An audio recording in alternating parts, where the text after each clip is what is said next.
बारागांव एक शादी समारोह में प्रतिभाग करने आए पूर्व सीएम अखिलेश यादव ने पत्रकारों से वार्ता कर सरकार पर जमकर कसे तंज। कहा, धुआंधार जल्द ही जाने वाला है और धुरंधर आने वाला है। जी हां, दरअसल आपको बताते चलें, कानपुर देहात में पूर्व मुख्यमंत्री अखिलेश यादव ने एक शादी समारोह में शामिल होने के बाद सरकार पर जमकर निशाना साधा। अकबरपुर क्षेत्र के बारागांव पहुंचे अखिलेश यादव ने पत्रकारों से बातचीत में कहा कि जनता बदलाव चाहती है और महंगाई, बेरोजगारी व नफरत के दिन अब जाने वाले हैं। उन्होंने बीजेपी सरकार पर आरोप लगाते हुए कहा कि किसान, युवाओं और आम जनता के साथ धोखा हुआ है। सपा सुप्रीमो ने बढ़ती महंगाई, गैस सिलेंडर की कीमत और फसलों को हुए नुकसान को लेकर सरकार को घेरा और किसानों को 100% मुआवजा देने की मांग की। साथ ही उन्होंने चुनाव आयोग के निष्पक्षता पर भी सवाल उठाए। अखिलेश यादव ने इस बयान से प्रदेश की सियासत एक बार फिर से गर्मा गई है और आने वाले चुनाव को लेकर बयानबाजी तेज होती हुई नजर आ रही है। इस बीच तमाम बातों का जिक्र करते हुए अखिलेश यादव नजर आए। इस दौरान बताते चले, पूर्व एमएलसी दिलीप यादव, कल्लू चौधरी, वीर सिंह यादव, नरेंद्र पाल, मनु, नीरज सिंह गौर, संतोष चौधरी, देवेंद्र वाजपेयी, बबलू राजा, हिम्मत यादव, मनोज भाई यादव, अनिल यादव, गज्जू सहित अनेक सपाई मौजूद रहे। देखिए पीयूष दीक्षित की रिपोर्ट। ये कानपुर की केवल हवा से पोल खुली है। अगर आप लोग कैमरा सही चलाओ तो हर तरह की पोल खोल दोगे आप लोग।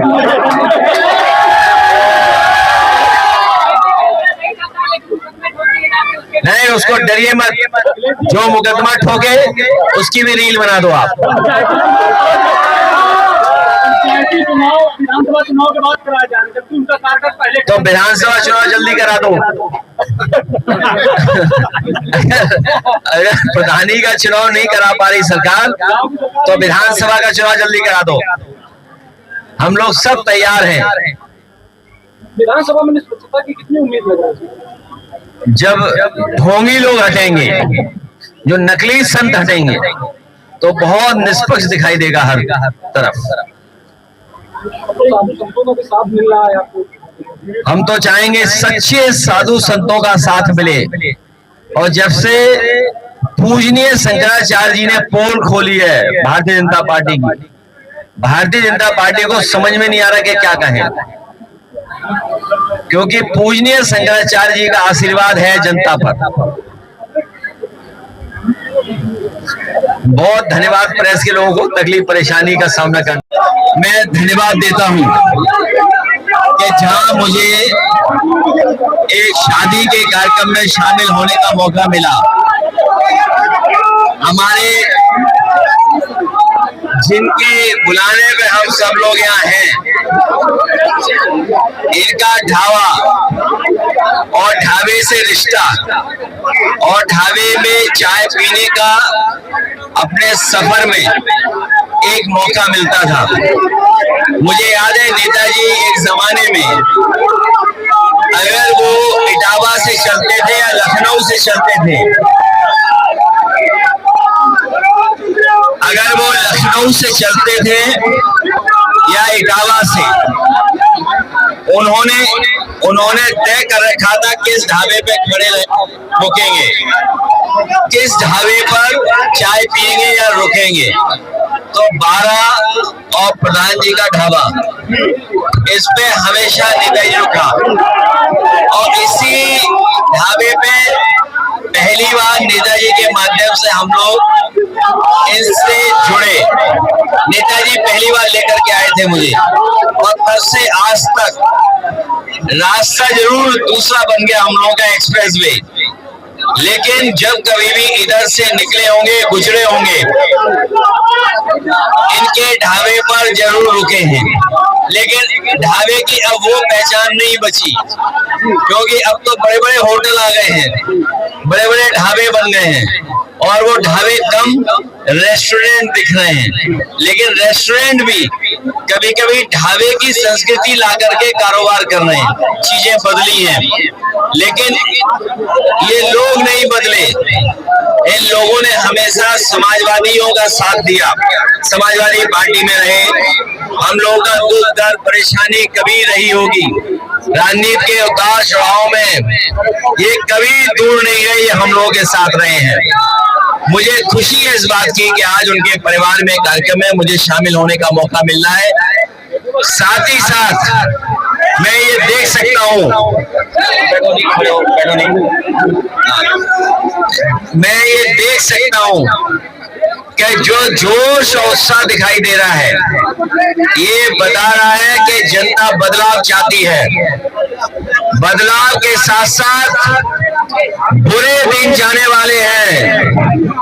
ये जो बुरे दिन हैं, महंगाई के बुरे दिन, बेरोजगारी के बुरे दिन, अपमान के बुरे दिन, एक दूसरे के बीच में नफरत फैलाने के, ये बुरे दिन जाने वाले हैं। और समाजवादी पार्टी की सरकार, विकास के रास्ते पे लाने वाली सरकार, सपा जो खुशहाली लाना चाहती है, समाजवादी पार्टी जो सकारात्मक फैसला लेकर के अपने गरीब लोगों का, किसानों का, मजदूरों का दुख दर्द दूर करना चाहती है।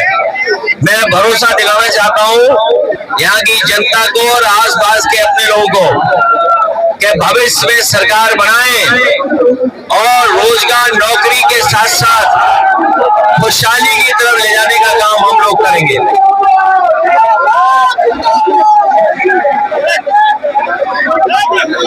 भारतीय जनता पार्टी ने हमारी विदेश नीति चौपट कर दी है, हमारी विदेश नीति चौपट कर दी। और एक बार को तो लग रहा था कि भारत विश्व गुरु होगा, लेकिन इधर देख रहे हैं कि पाकिस्तान अंतरराष्ट्रीय स्तर पर संबंधों को, अपनी फॉरेन पॉलिसी को मजबूत कर रहा है। भाई, भारत अपना विदेश नीति में कमजोर दिखाई दे रहा है, विदेश नीति में भारत कमजोर दिखाई दे रहा है। जो विश्व गुरु बनने का सपना था, वो भारत ने ये मौका चूक गए हैं। अगर ये युद्ध रोकने में भारत कामयाब हो जाता तो आज दुनिया में भारत का स्थान विश्व गुरु में माना जाता और रखा जाता। लेकिन आज हर चीज महंगी हो रही है। एलपीजी नहीं, ये लापता गैस है। और सिलेंडर को जब नापोगे, आप वजन लोगे तो कम निकलेगा। जैसे खाद की बोरी में चोरी, वैसे ही लाल वाले सिलेंडर में चोरी हो रही है। भ्रष्टाचार बढ़ा है, बेईमानी बढ़ी है, और किसानों की आय दोगुनी करने का वादा भी इनका वादा नहीं रहा, इन्होंने धोखा दिया है। लेकिन इस बार हम सब लोग मिलकर के भारतीय जनता पार्टी को सबक सिखाएंगे।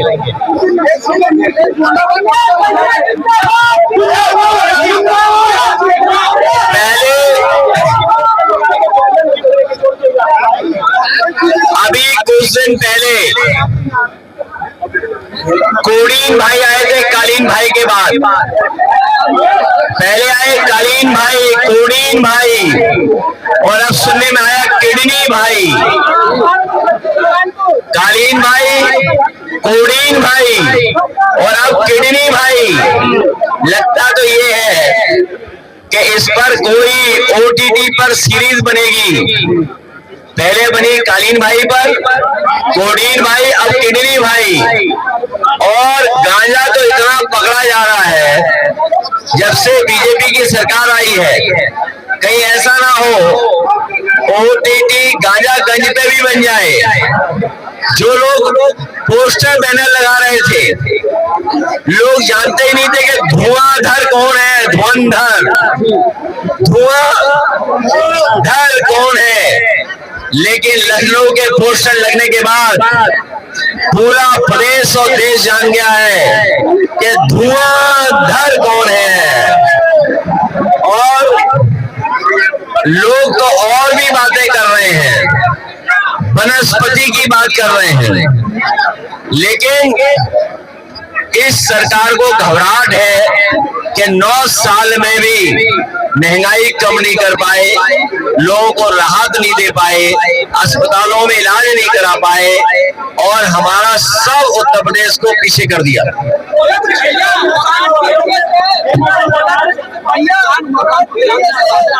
जो बारिश से नुकसान हुआ है, सरकार भरपाई करे, 100% किसानों को मुआवजा दे।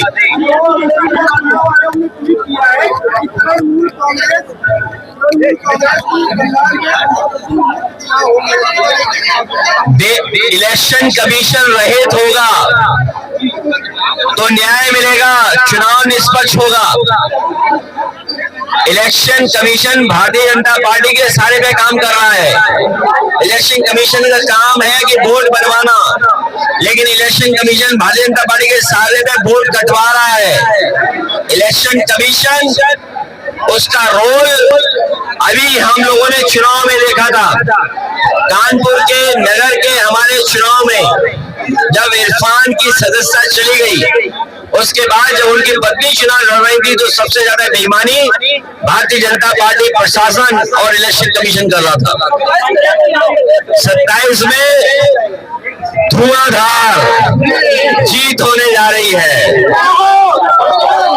और जो गांजा के धुरंधर हैं, वो सरकार जाने वाली है। चुनाव जब होगा तब निर्णय लिया जाएगा। पंचायत चुनाव ये कराना नहीं चाहते हैं, सरकार घबरा रही है पंचायत चुनाव कराने से।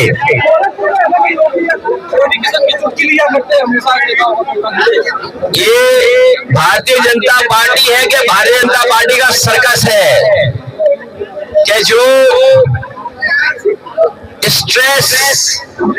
स्ट्रेस रिलीफ कह रहे हैं शायद। बताओ, मुख्यमंत्री जी अपने ही सांसद का मजाक उड़ा रहे हैं। जो सांसद बड़ी मेहनत कर करके जनता का आशीर्वाद लेकर के चुने गए हैं, वो बताओ उनके स्ट्रेस बस्टर है। अभी तक तो हम लोग सुन रहे थे कि स्ट्रेस किसी और चीज से हटाते हैं, किसी वनस्पति से स्ट्रेस हटाते हैं, लेकिन अब तो पता लगा है कि उनके सांसद ही स्ट्रेस उनकी दूर करते हैं। इससे ज्यादा दुखद बात क्या और हो सकती है। पश्चिम बंगाल में दीदी ही जीतेंगी, दीदी ही दीदी है हर तरफ।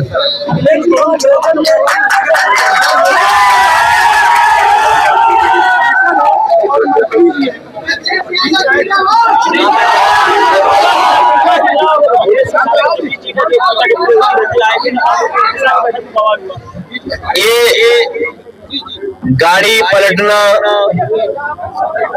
माँ बेटी के बुलडोजर की वजह से आग में जान जाना, सांसद मंत्री विधायक का झगड़ा, पुलिस को लेकर के बवाल, ये कानपुर को नहीं उत्तर प्रदेश को बदनाम कर रहे हैं। उत्तर प्रदेश नहीं, कानपुर को बदनाम कर रहे हैं, कानपुर देहात को, कानपुर नगर को बदनाम कर रहे हैं ये लोग। लेकिन जनता देख रही है कि जनता के लिए काम नहीं कर रहे हैं, जनता को न्याय नहीं दे रहे हैं, जनता को भ्रष्टाचार में धकेल दिया, एम्बुलेंस बंद कर दी, कहीं गरीब जनता को इलाज नहीं मिल रहा, न दवाई न कुछ। इसलिए जनता इनको सबक सिखाएगी इस बार। ये सब मंत्री हट जाएंगे, सरकार हट जाएगी। शिक्षा मित्रों को 22,000 रुपए का घाटा हुआ है। कभी 40,000 रुपए हम लोग देते थे मानदेय, और भविष्य में उनका सम्मान और बढ़ा देते सरकारी रूप में, लेकिन बीजेपी के लोगों ने धोखा दिया उन्हें। मंत्री के पति जो प्रतिभा सजा यहाँ पे उत्तर प्रदेश सरकार के, उनके पति कह रहे हैं ऑन कैमरा वहाँ पर मंत्री जी के साथ में पब्लिक मरने को।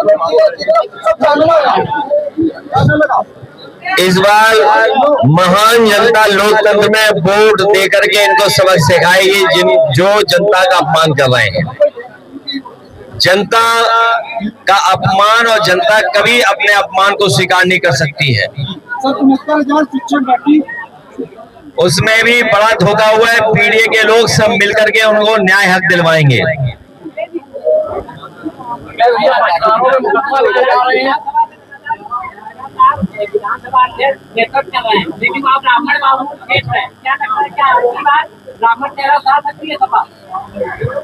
पूजनीय शंकराचार्य जी का जब से अपमान हुआ है, पूजनीय शंकराचार्य जी का जब से अपमान हुआ है, बहुत सारे बुद्धिजीवी समाज के लोग जो जागरूक लोग हैं, वो भारतीय जनता पार्टी को सबक सिखाना चाहते हैं। उस दिशा में कोई भी हमारा साथ देगा, हम उसका साथ देंगे। चुनाव से पहले प्रेस के लोग अगर सच्चाई दिखाई रहे हैं, लोकतंत्र को कमजोर कर रहे हैं, भविष्य में हम लोग प्रेस के लोगों को मालिक बनाने का काम करेंगे। प्रेस के लोग किसी की नौकरी नहीं करेंगे, प्रेस के लोग खुद मालिक होंगे। ऐसी व्यवस्था लाने का काम हम लोग करेंगे।